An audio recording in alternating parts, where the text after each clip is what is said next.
Ohayou gozaimasu. It is truly my great pleasure to welcome you to the third SSU conference. Learning Strategies has been a research focus in second language acquisition for almost 50 years. This enduring emphasis is testimony to the importance of this theory and its application for language learners. Although we have learned a great deal about how learner strategies contributes to our understanding of the learning process, given the many complex variables that are involved, there is still much more we need to understand about this process. Strategy research began in the 1970s and initially focused on identifying what constituted a strategy and noting how expert learners used them. This resulted in the creation of several lists and categorization of strategies.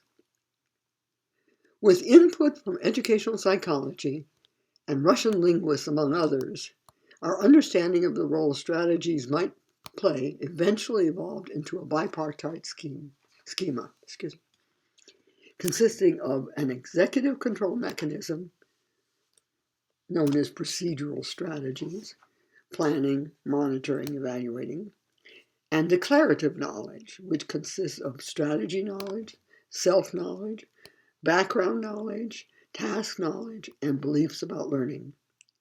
What followed next was a number of intervention strategies to determine if incorporating learner strategies into teaching the content of a language might result in improved proficiency.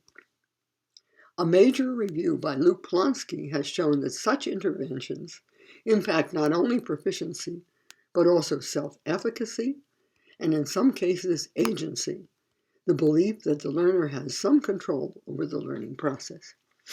Today, there's greater emphasis on issues of improving teacher education, leading to the important question of how to enable language teachers to shift control of the learning process to that of the learner. My colleague Claudia Nacero of Columbia and I recently looked into this and found that when teachers use metacognitive strategies to do their lesson planning, their understanding of strategies is greatly improved. In addition, to make sure that both product and process are given sufficient time, we need to adjust the balance between the focus on the language, that is the product, and the focus on the learning process. My brief review of textbooks revealed that some few textbooks offer only token acknowledgement of learning strategies and their application. I am particularly interested in seeing more work on task analysis. While the concept of task analysis has been elaborated in the literature for some time, its application in classrooms and textbooks has been very limited.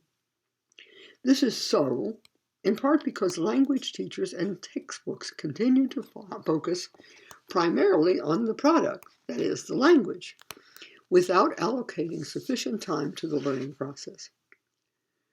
No doubt, learning to do task analysis takes time away from focusing on the product, but the end justifies the means. While task analysis can begin with a fairly simple analysis, as learners' proficiency increases and the material they work on becomes more complex, task analysis can take more time and attention. However, in the long run, learning to do task analysis can help learners determine which strategies are best suited to the task at hand, leading to improved language proficiency and learners who are more self-reflective and more self-regulating. In conclusion, I wish you every success in your presentations and look forward to enjoying the fruits of your research. Thank you.